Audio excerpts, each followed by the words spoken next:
Okay. ಕಳೆದ ವಾರ ಮಂಗಳೂರಲ್ಲಿ ನಡೆದಂಥ ಸುಹಾಸ್ ಶೆಟ್ಟಿಯವರ ಭೀಕರ ಹತ್ಯೆ ಏನಾಯಿತು, ಇದರ ಹಿಂದೆ ಸ್ಥಳೀಯವಾದಂಥ ದ್ವೇಷದ ರಾಜಕಾರಣ ಅಲ್ಲ, ಇದರ ಹಿಂದೆ ಅಂತಾರಾಷ್ಟ್ರೀಯ ಮಟ್ಟದ ಕೈವಾಡ ಕೂಡ ಇರ್ಬೋದು ಅಂತಕ್ಕಂಥದ್ದು ಇತ್ತೀಚಿನ ದಿನಗಳಲ್ಲಿ ಗೊತ್ತಾಗ್ತಾ ಇರ್ತಕ್ಕಂಥ ಸುದ್ದಿ. ಸೊ ನಾವು ಈಗಾಗಲೇ ಇದರ ಬಗ್ಗೆ ಸರ್ಕಾರವನ್ನು, ಗೃಹ ಸಚಿವರನ್ನು ಒತ್ತಾಯ ಮಾಡಿದ್ವಿ. ಇದನ್ನು NIA ಕೊಡಬೇಕು ಅಂಥೇಳಿ, ರಾಷ್ಟ್ರೀಯ ತನಿಖಾ ದಳದ ಕಡೆಯಿಂದ ಆಗಬೇಕು ಅಂಥೇಳಿ. ಯಾಕಂದರೆ ಕರಾವಳಿ ಇವತ್ತಲ್ಲ, ಹಿಂದೆಯಿಂದ ಕೂಡ ಅನೇಕ ಉಗ್ರಗಾಮಿಗಳಿಗೆ ಆಶ್ರಯವನ್ನು ಕೊಟ್ಟಿರ್ತಕ್ಕಂಥ ಭಾಗ. ಅಲ್ಲಿ ಅನೇಕ ಉಗ್ರಗಾಮಿಗಳು ಕೂಡ ಅಲ್ಲಿಂದ ಸೃಷ್ಟಿಯಾಗಿರ್ತಕ್ಕಂಥದ್ದು.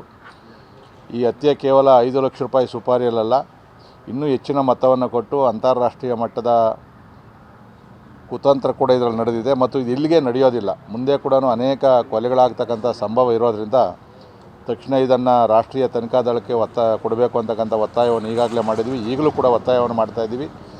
ನಾವು ಇನ್ನೂ ಕೂಡ ಮೆಸೇಜ್ಗಳನ್ನು ಹಾಕ್ತಾಯಿದ್ದಾರೆ. ಮುಂದಿನ ಟಾರ್ಗೆಟ್ ಯಾರು ಅಂತಕ್ಕಂಥದ್ರ ಬಗ್ಗೆ, ಅಲ್ಲಿ ಹಿಂದೂ ನಾಯಕರನ್ನು ಹತ್ಯೆ ಮಾಡ್ತೀವಿ ಅನ್ನೋದ್ರ ಬಗ್ಗೆ ಕೂಡ ಸಾಕಷ್ಟು ಮಾಹಿತಿಗಳು ಹರಿದಾಡ್ತಾ ಇದೆ. ಇದು ಇಲ್ಲಿಗೆ ನಿಲ್ಲೋದಿಲ್ಲ. ಅವರಿಗೆ ಅಷ್ಟು ಧೈರ್ಯ ಬರ್ತದೆ ಅಂತ ಹೇಳಿದ್ರೆ, ಇದು ಹೊರ ರಾಜ್ಯ ಮತ್ತು ಹೊರ ರಾಷ್ಟ್ರಗಳಿಂದ ಕುಮ್ಮಕ್ಕಿದೆ. ಇದು ಸೀರಿಯಸ್ಸಾಗಿ ತೊಗೊಳ್ಬೇಕು. ಗೃಹ ಇಲಾಖೆ ಇದನ್ನು ಇಷ್ಟಕ್ಕೆ ಕೈ ಬಿಡಬಾರ್ದು.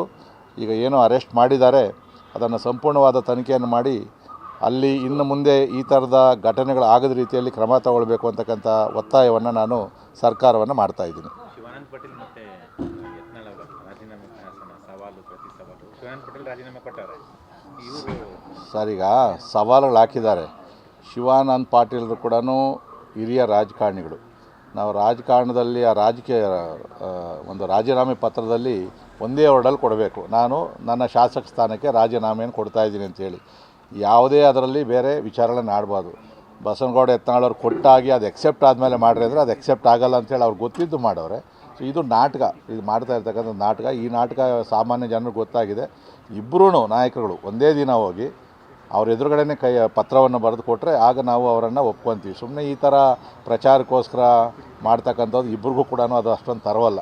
ಇಲ್ಲ ಇತ್ತು ಅಂದರೆ, ಚಾಲೆಂಜ್ ಇತ್ತು ಅಂದರೆ ದಯವಿಟ್ಟು ಇಬ್ಬರೂ ಹೋಗಿ ಒಂದೇ ಲೈನಲ್ಲಿ ಇಬ್ಬರು ರಾಜೀನಾಮೆಯನ್ನು ಕೊಡ್ರಿ, ಮರುಚುನಾವಣೆ ಯಾರು ಗೆಲ್ತಾರೆ ಗೆದ್ಕೊಳ್ಳಿ, ಆವಾಗ ಸರೋಗ್ತದೆ. ಅದರಲ್ಲಿ BJP ಇನ್ನೊಂದು ಟೀಮು, ಅಂದರೆ ಏನು ಇನ್ನೊಂದು ಟೀಮು, ಅದೇ ಕುಮಾರ್ ಬಂಗಾರಪ್ಪ ಅವರ ನೇತೃತ್ವ ಒಂದು ಟೀಮ್ ಇದೆಯಲ್ಲ ಸರ್, ಒಂದು ವಾರ್ ರೂಮನ್ನು ರೆಡಿ ಮಾಡಿದ್ದಾರೆ. ಅಂದರೆ ಎಲ್ಲಾದರೂ ಕೂಡ ಬಾಂಗ್ಲಾ ನುಸುಳುಕೋರು ಯಾರು ಇದ್ದರೆ ಅವರನ್ನು ಸಂಪರ್ಕ ಮಾಡ್ಬೋದು ಅಂತ ಒಂದು ವಾರ್ ರೂಮನ್ನು ರೆಡಿ ಮಾಡಿದ್ದಾರೆ. ಇದು BJP ನೇತೃತ್ವದಲ್ಲೇ ಮಾಡ್ಬೋದಿತ್ತಲ್ಲ, ಯಾಕೆ ಸಪ್ರೇಟಾಗಿ ಮಾಡ್ತಾ ಇದ್ದಾರೆ ಅಲ್ಲ. ಈಗ ಒಬ್ಬೊಬ್ರಿಗೆ ಒಂದೊಂದು ಜವಾಬ್ದಾರಿಯನ್ನು ಕೊಟ್ಟಿದ್ದಾರೆ. ಕೆಲವರು ನಮ್ಮಲ್ಲಿ ಭಾಳ ಬುದ್ಧಿವಂತರು ಇದ್ದಾರೆ.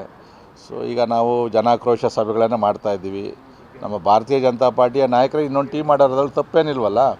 ಇವತ್ತು ಅನೇಕ ಬಾಂಗ್ಲಾದೇಶದವರು ಮತ್ತು ಪಾಕಿಸ್ತಾನದವರು ಕೂಡ ಇಲ್ಲಿ ಆಧಾರ್ ಕಾರ್ಡು, ವೋಟರ್ ಲಿಸ್ಟನ್ನು ತೊಗೊಂಡವರು ರಾಜಾರೋಷವಾಗಿ ಹೇಳ್ತಾರೆ ನಾವು ಬಾಂಗ್ಲಾದೇಶಿಯರು ಅಂತೇಳಿ. ಅದನ್ನು ಇಲ್ಲಿವರೆಗೂ ಕೂಡ ಅವರನ್ನು ಹೊರಗಡೆ ಕಳಿಸ್ತಕ್ಕಂಥ ಕೆಲಸ ಆಗ್ತಾಯಿಲ್ಲ. ಆ ಮಾಹಿತಿಯನ್ನು ಈಗ ನೇರವಾಗಿ ಗೃಹ ಇಲಾಖೆಗೆ ಹೋಗಿ ಕೊಡಬೇಕು ಅಂದರೆ ಸ್ವಲ್ಪ ಹೆದರ್ಕೊತಾರೆ. ಸೊ ಅದಕ್ಕೆ ಇವತ್ತು ನಮ್ಮ ಪಾರ್ಟಿಯ ಲೀಡರ್ಗಳೇ ಒಂದು ಟೀಮನ್ನು ಮಾಡಿದ್ದಾರೆ. ಅದೇನು ತಪ್ಪೇನಿಲ್ಲ ಅದರಲ್ಲಿ. ಸೊ ಅದನ್ನು ನಮ್ಮ ಕಡೆ ಇದ್ದರೂ ಕೂಡ ನಾವು ಅವ್ರಿಗನ್ನು ಕೊಡ್ತೀವಿ. ಆ ಕೆಲಸ ಒಳ್ಳೆಯ ಕೆಲಸ ಮಾಡಿ.